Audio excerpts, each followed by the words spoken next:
Baik jemaah sekalian, silakan dibuka surah As-Saffat. Surah As-Saffat ayat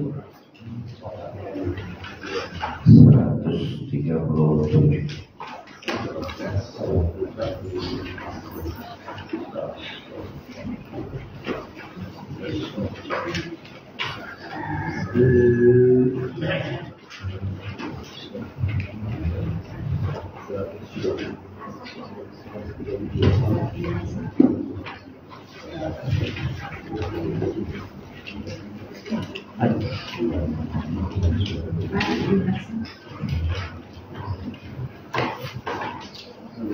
Surah As-Saffat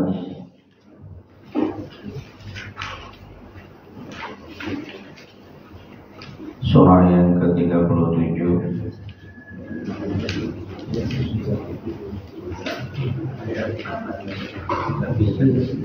ayat yang ke-139.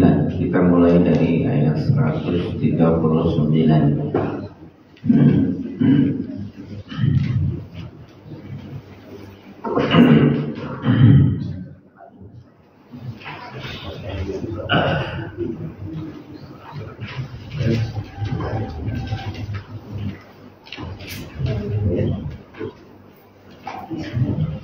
Baik, Assalamualaikum warahmatullahi wabarakatuh. Alhamdulillahi rabbil alamin, alladzi an'amana bi ni'matil iman wal islam wal bayan wa fahmil quran, wassalatu wassalam ala rasulina wa ala alihi wa ashabihi wa man tabi'ahu ila yaumil qiyamah. Amma ba'd. Kita bersyukur kepada Allah Subhanahu wa taala masih diberikan waktu olehnya untuk senantiasa memperbaiki amal kita, memperbanyak dan menjadikan kita hambanya yang insya Allah akan diberikan martabat atau tempat tertinggi nanti di surganya. Amin ya rabbal alamin. Baik, pada malam hari ini pada pagi hari ini kita akan membahas mentadabburi surah As-Saffat ayat 139. Kita awali dengan doa. Bismillahirrahmanirrahim. Rabbi zidni ilma,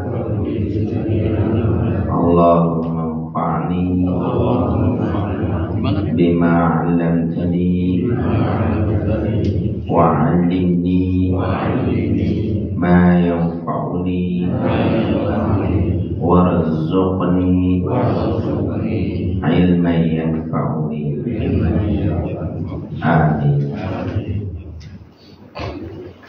Seperti biasa kita akan memulainya dengan surah Al-Fatihah. A'udzu billahi minasy syaithanir rajim. A'udzu billahi minasy syaithanir rajim. Bismillahirrahmanirrahim.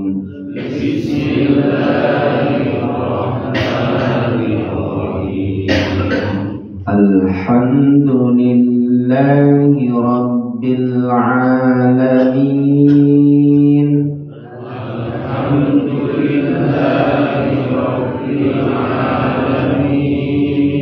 Ar-Rahmanir-Rahim.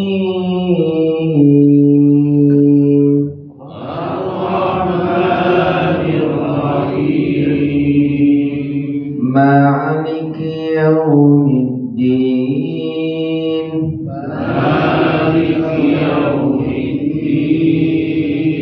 Iyyaka na'budu wa iyyaka nasta'in.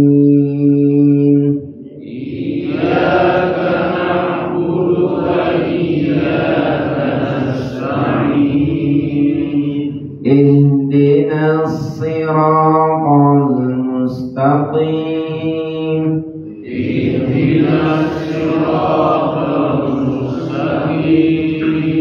Siratal ladzina an'amta 'alaihim.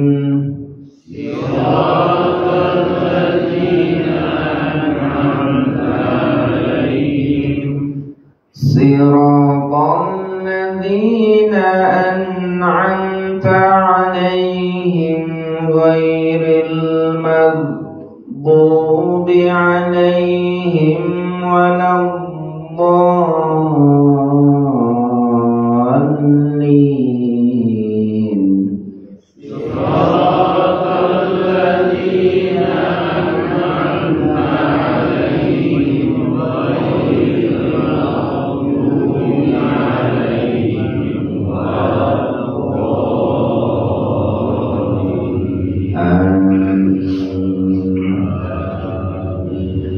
Bismillahirrahmanirrahim.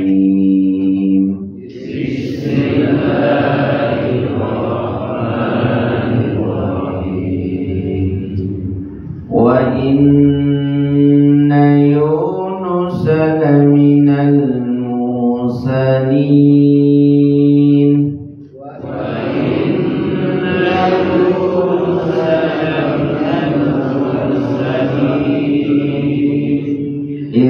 Abaqa ilal fulkil mashhun.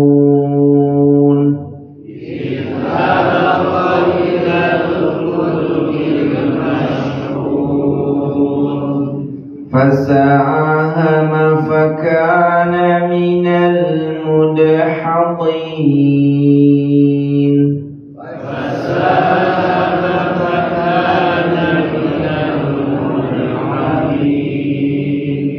فالتقمه الحوت وهو مليم.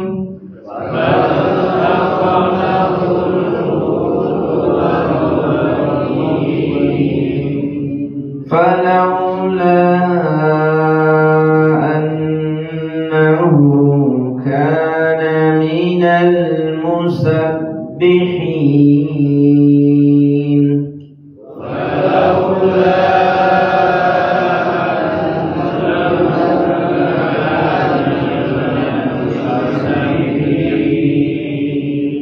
للبث في بطنه إلى يوم يبعثون.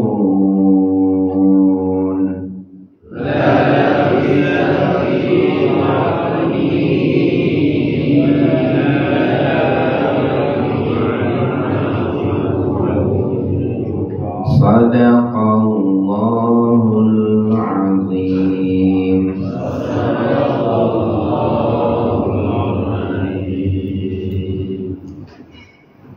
Baik, kita artikan. Bismillahirrahmanirrahim.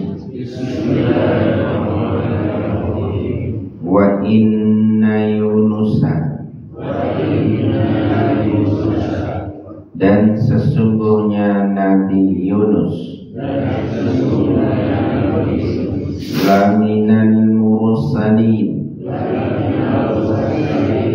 sungguh termasuk para rasul.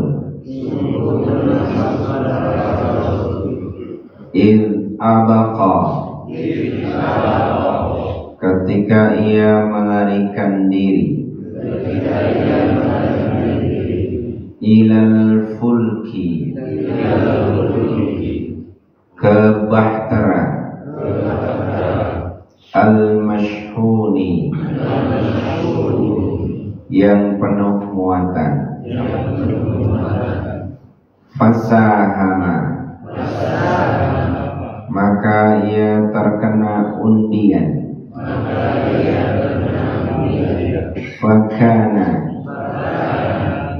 dan adalah ia,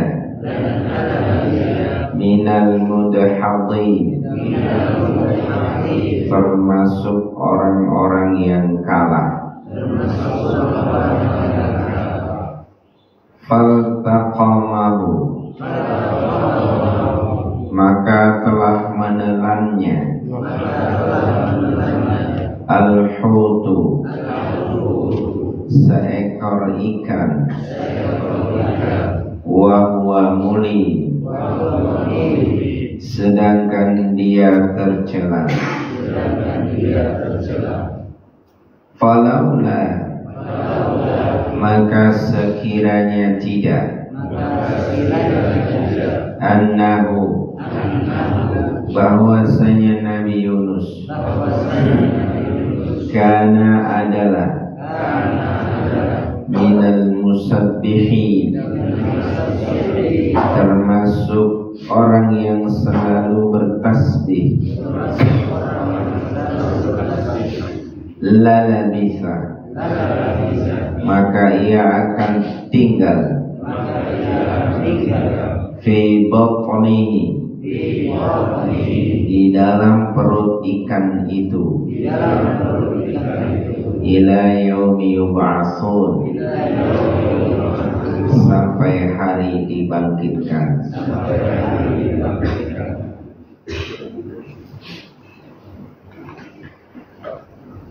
Baik, ini surah As-Saffat, surah yang bermakna barisan tersusun. Di dalamnya diceritakan tentang kisah Nabi, dan kita akan belajar kisah Nabi Yunus.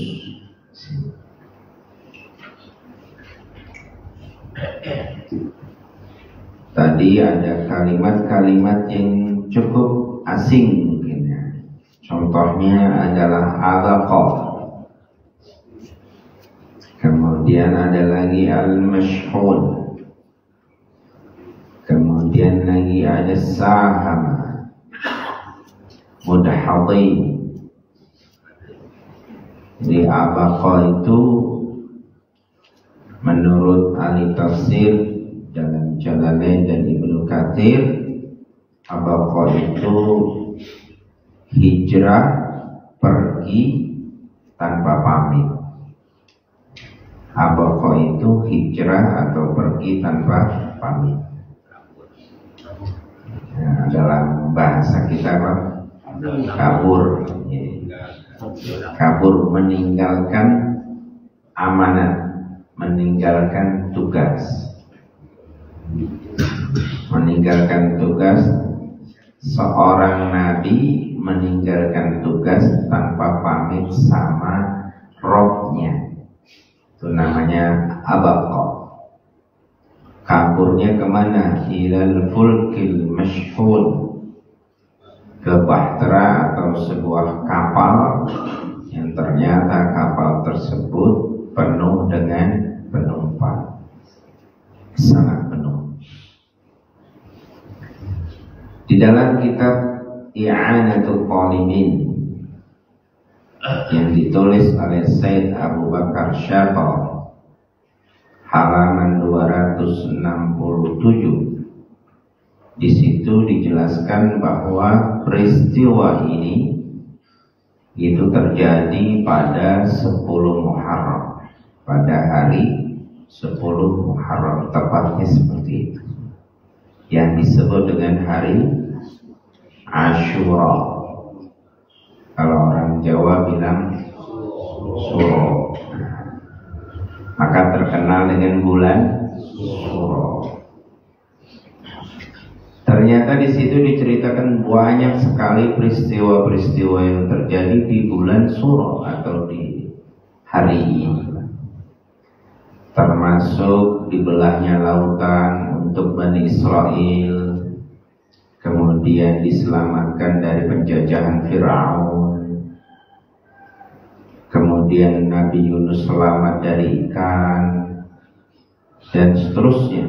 Bahkan awal diturunkannya hujan, awal diturunkannya rahmat ke muka bumi, awal diciptakannya arsy, dan seterusnya. Itu bisa kita baca dalam kitabnya An-Natul Talibin. Ustaz, itu kan hadisnya doi. Ya, biasanya begitu. Ustaz, itu hadisnya doi, mungkar. Emang kalau doi kenapa? Ya, maka yang doi itu pemahaman Anda. Doi itu lemah.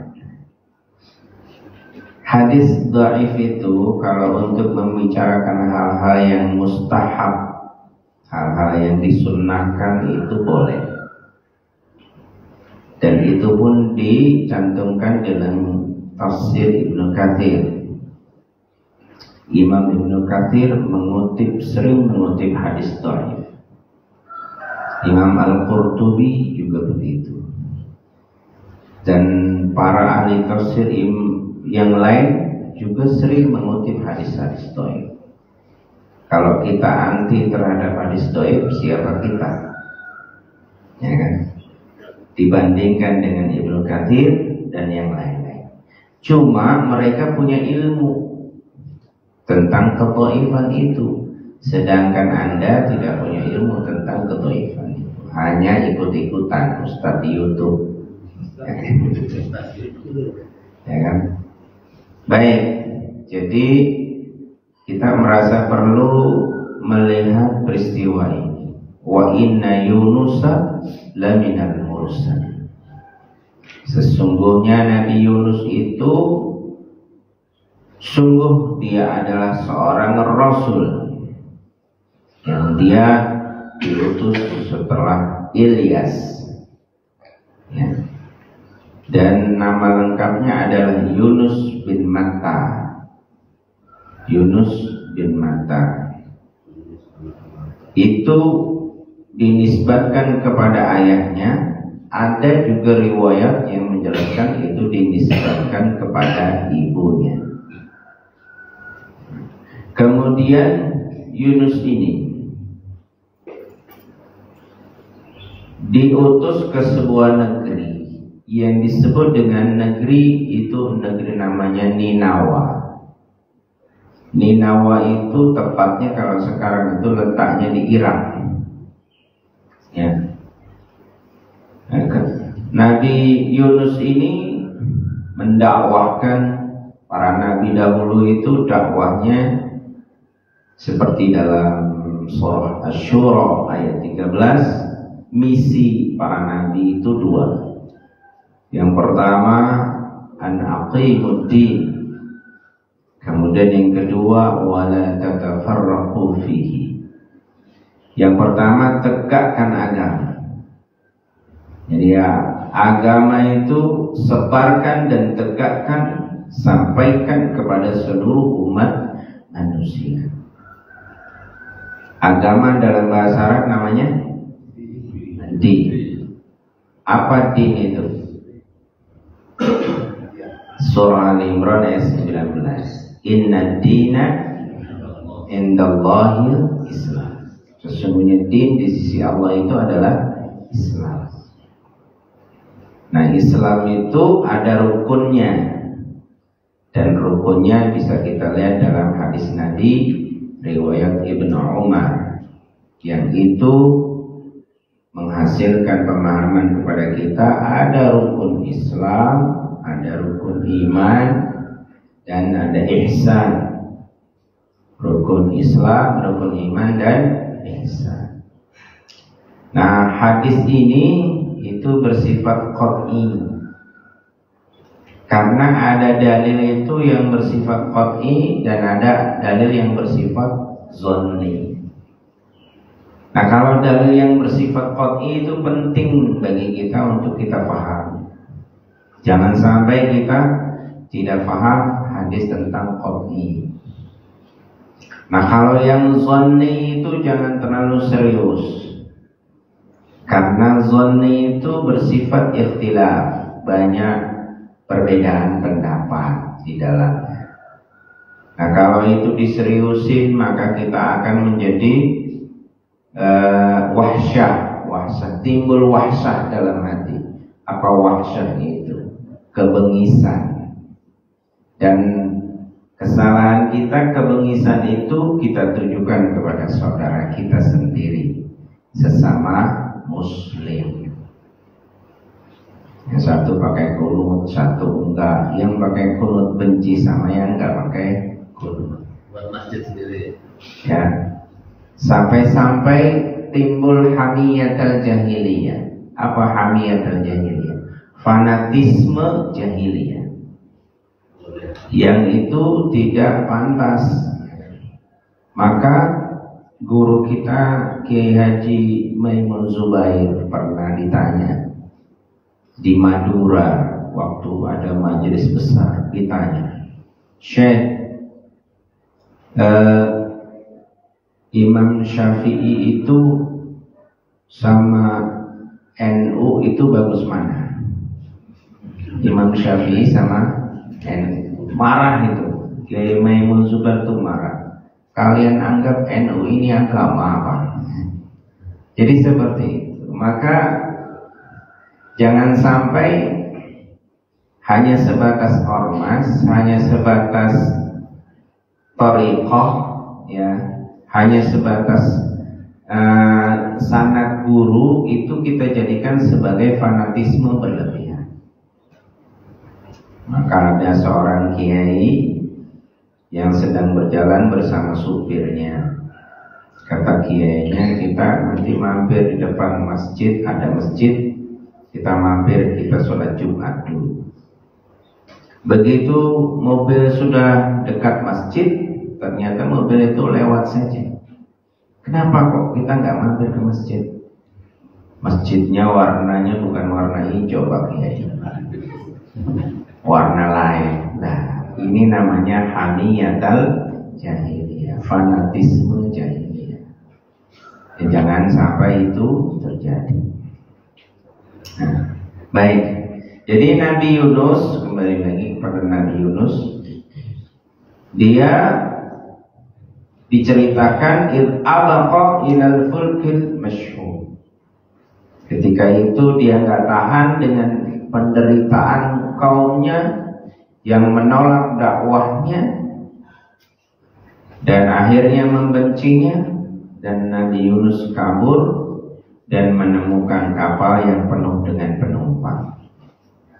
Fasahama fakana minal mudhadhin.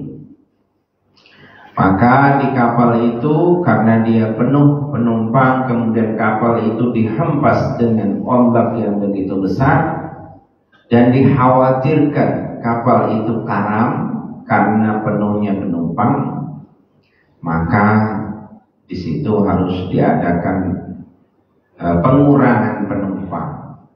Dan caranya bagaimana? Caranya diundi. Nah, ternyata undian itu jatuhnya ke Nabi Yunus terus. Jadi nggak bisa dia harus dilemparkan ke laut. Nah, itu ya, itu ceritanya. Nah, kemudian Allah Subhanahu wa ta'ala mengutus seekor ikan. Kalau menurut cerita, ikan itu disebut dengan ikan Nun, ikan yang cukup besar. Kemudian ikan itu diperintahkan mendekat ke kapal, kemudian diperintahkan untuk menelan Nabi Yunus. ditelan oleh ikan yang sangat besar. Kemudian perintah Allah itu perintah Allah. Menelan Nabi Yunus itu perintah Allah kepada ikan. Kalau dalam cerita ikan itu kan hiu besar, ditelan. Cuman syarat kata Allah, kamu boleh nelan Nabi Yunus tapi jangan dikunyah. Ya, jangan dikunyah, ya, kan ditelan aja. Ya, kan? Nah, waktu itu Nabi Yunus dalam kondisi tidak sadarkan diri. Kemudian ketika dia sadar, dia pikir dia sudah meninggal. Tapi ternyata begitu dia gerakkan kepalanya, tangannya, kakinya bisa bergerak. Akhirnya dia tersadar. Begitu tersadar apa yang terjadi, begitu tersadar dia apa yang dia lakukan pertama kali? Di dalam badan atau perut ikan yang begitu besar otomatis gelap. Terus apa yang dia lakukan? Ternyata dia melakukan berdiri, kemudian dia sholat. Sholat di dalam perut ikan. Maka dia berdoa kepada Allah, ya Rabb, wahai Rabb, saat ini aku akan menjadikan tempat ini sebagai masjid, yang mana meskipun tempat ini belum pernah disentuh oleh siapapun, aku akan jadikan tempat ini sebagai masjid. Maka disitulah ayat falaula annahu kana minal musabbihin. Ini terkenal Nabi Yunus adalah seorang nabi.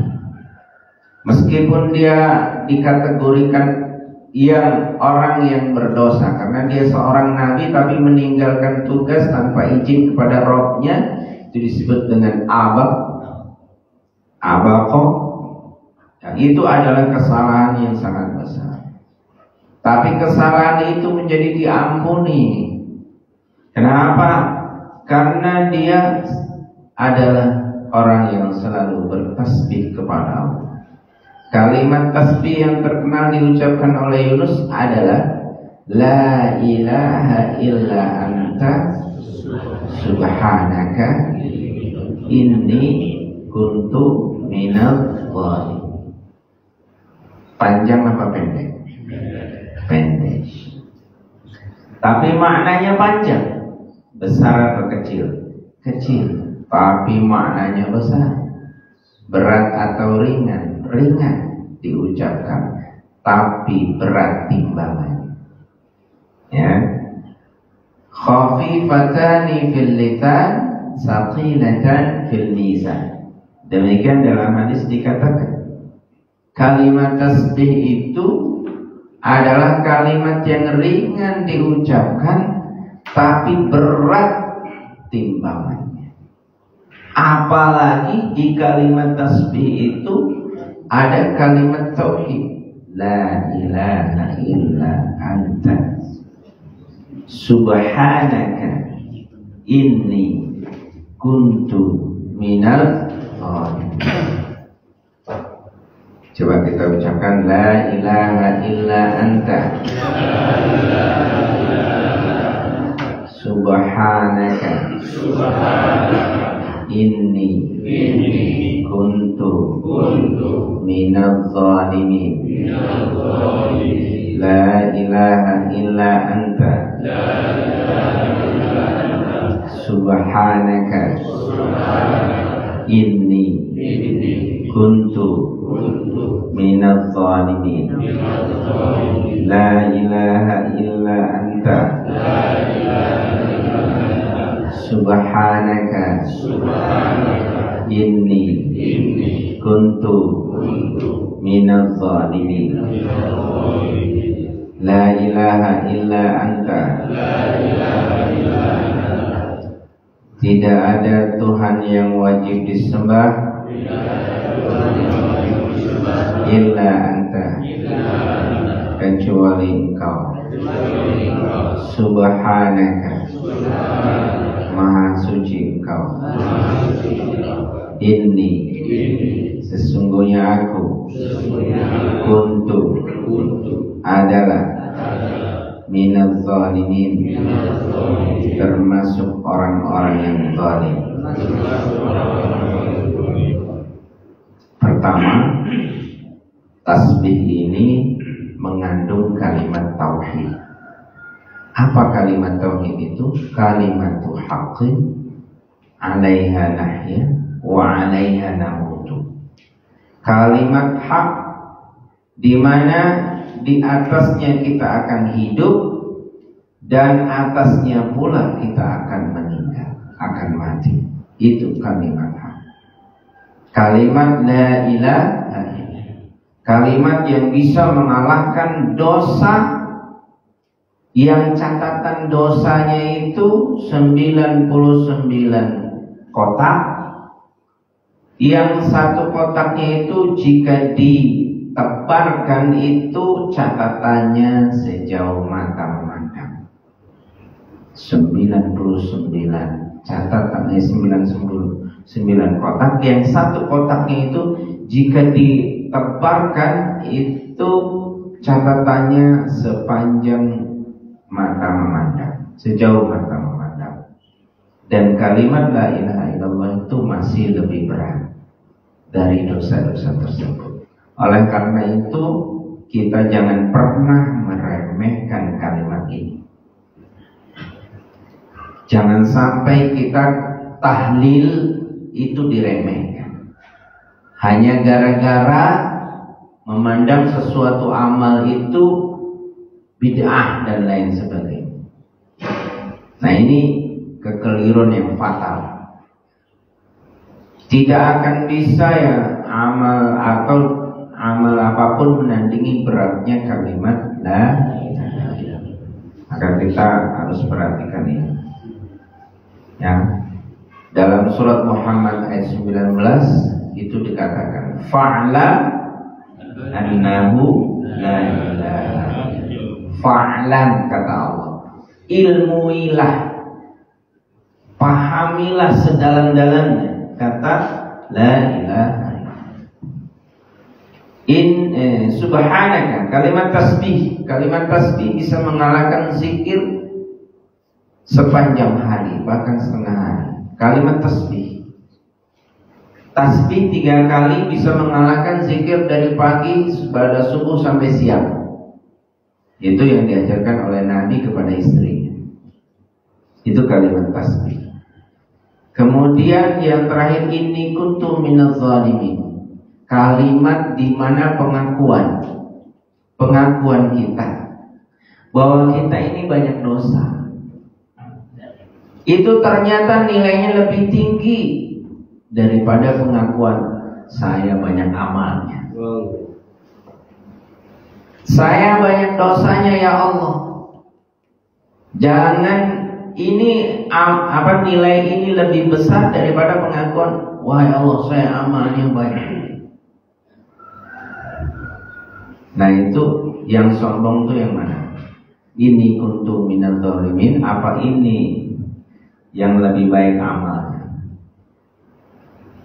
Yang punya potensi sombong yang mana?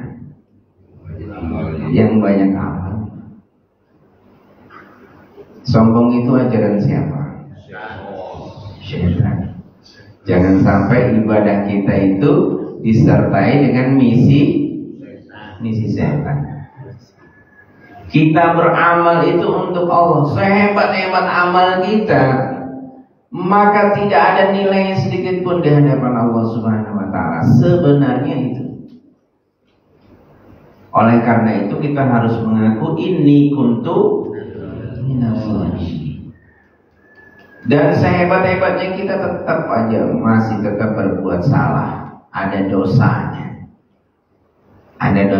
Oleh karena itu ada kalimat yang menobatkan kita menjadi ahli surga.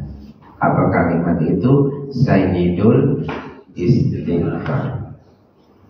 Barang siapa yang baca pagi, kemudian juga baca sore, kata Nabi, wa kana min ahlil jannah, dia termasuk ahli surga. surga. Itu kata Nabi. Jadi kita kalau mau termasuk ahli surga, hayati kalimat Sayyidul Istighfar. Nah, Sayyidul Istighfar itu adalah pengakuan. Ya, ini kuntu. Nah, seandainya Nabi Yunus tidak termasuk orang-orang yang kuat di bidang ini, terutama tasbihnya, memuji Allahnya, kalimat tauhidnya tidak kuat, apa kata Allah? La labitha fi batnihi ila yaumi yub'atsun. Niscaya dia akan tetap tinggal di perut ikan itu sampai hari kiamat. Artinya apa? Ikan itu akan menjadi kuburannya sampai hari kiamat. Nah, dalam zikir Nabi Yunus ini tidak ada permintaan. Dalam zikir Nabi Yunus ini tidak ada permintaan. Dia hanya ada kalimat tauhid, kemudian tasbih dan penyandaran diri bahwa dirinya itu memang banyak dosa. Tidak ada permintaan, tapi Allah lepaskan dari kesulitan. Dan tapi Allah selamatkan dari mara bahaya. Begitu juga dalam kehidupan kita. Kalau kita ingin selamat, kalau kita ingin bebas dari penderitaan dan seterusnya, maka kalimat-kalimat ini yang harus sering kita ucapkan. Jangan kalimat ini terkalahkan dengan permintaan. Banyak minta, tapi tasbihnya kurang. Kalimat tauhidnya nggak begitu dalam, dan seterusnya. Jadi inilah yang bisa kita bahas pada pagi hari ini. Mudah-mudahan kita mendapatkan ilmu yang bermanfaat, kemudian kita bisa amalkan dalam kehidupan sehari-hari. Baik, para jamaah sekalian, kita diminta untuk mendoakan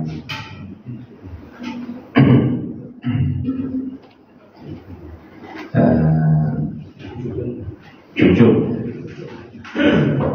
mendoakan cucu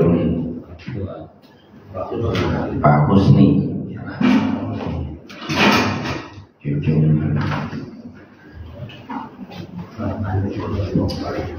Bapak Husni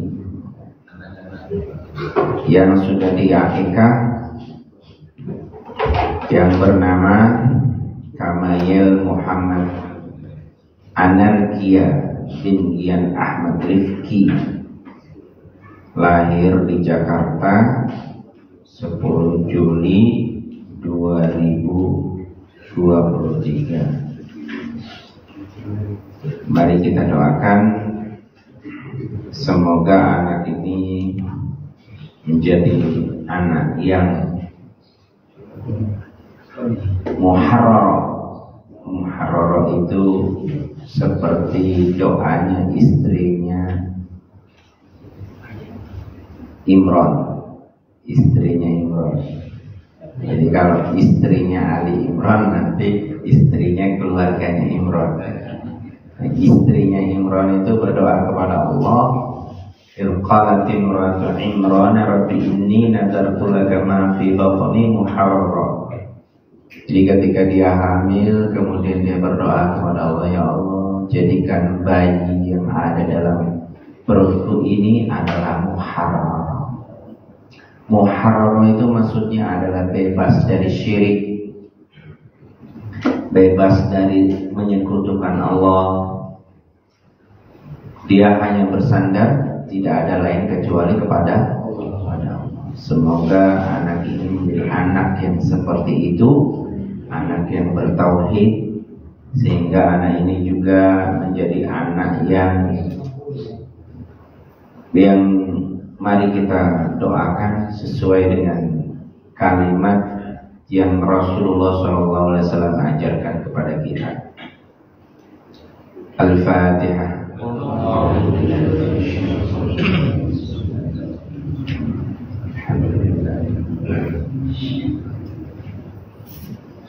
Ya.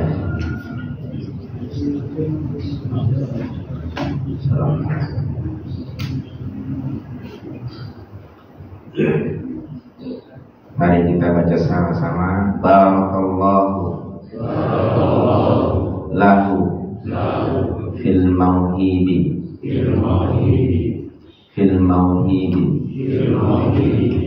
wa syakarta al-wahiba wa balagha asyuddahu wa ruzikta birrahu. Barakallahu lahu. Semoga Allah memberkahi kepada kedua orang tuanya. Fil mauhibi, dalam pemberian anak itu. Lahu, kepadanya. Wa syakarta, dan orang tuanya dapat bersyukur. Al-wahiba, kepada zat yang menganugerahkan anak itu. Wa balagha asyuddahu, dan supaya anak itu sampai dewasa. Wa ruzikta, dan engkau berikan rizki kepada orang tuanya. Birrahu, atas kebaikan anak itu. Subhana rabbika rabbil izzati amma yasifun, wa salamun alal mursalin, walhamdulillahi rabbil alamin. Mari kita tutup dengan baca doa. Bismillahirrahmanirrahim. Subhanallahumma bihamdika asyhadu an la ilaha illa anta astaghfiruka wa atubu ilaik. Kurang dan lebihnya saya mohon maaf. Wabillahi taufiq wal hidayah. Assalamualaikum warahmatullahi wabarakatuh.